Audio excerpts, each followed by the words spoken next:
God is a communicator. God spoke, and the worlds were created. Genesis 2 and 3, God did not stay separate.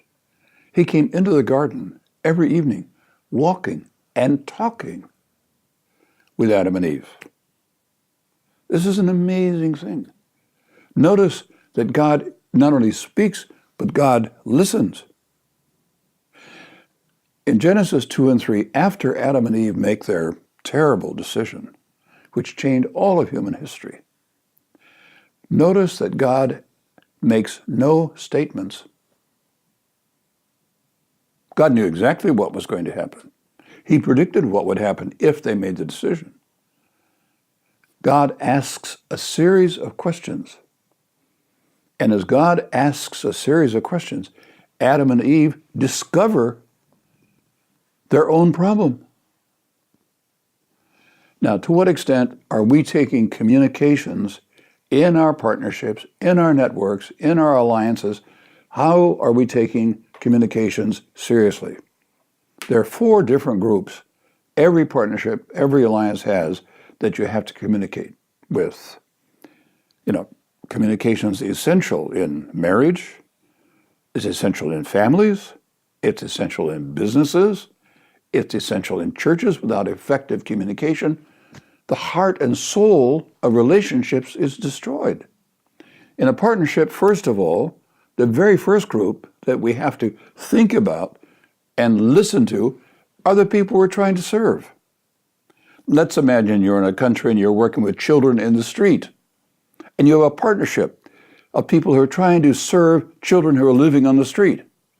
Well, who do we need to be listening to? We need to be listening to the children on the street.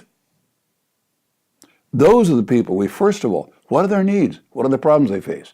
So are we listening carefully to the people we're trying to serve? Second, there are the people in the partnership or in the network, the National Alliance. Are we listening to our own colleagues in the network? What do they think? Is the partnership or is the network really valuable to them? Do they feel like they're engaged? Do they have a sense of ownership? What is going on in terms of internally in the partnership?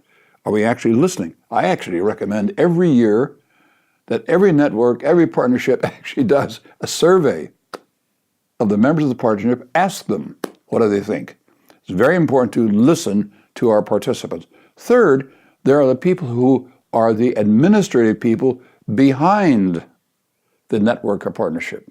Let's say you have people in your partnership who are working on children's ministries on the street. Well, somewhere behind you, in a regional office or a home office, there's somebody who's making a decision to allow you to do this work. Are we communicating with the administrative structures that lie behind the partnership?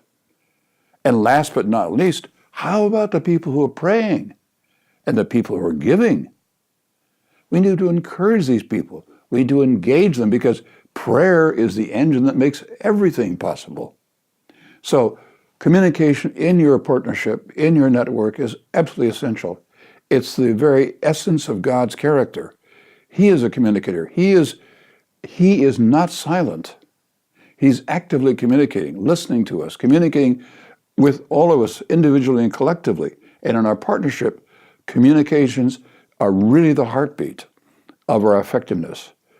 You can see how well you're doing, get input from your people, communicate with people, encourage their participation, and in all of that, the health and the effectiveness of the partnership rises. Communications is central, critical, and based on the character of God.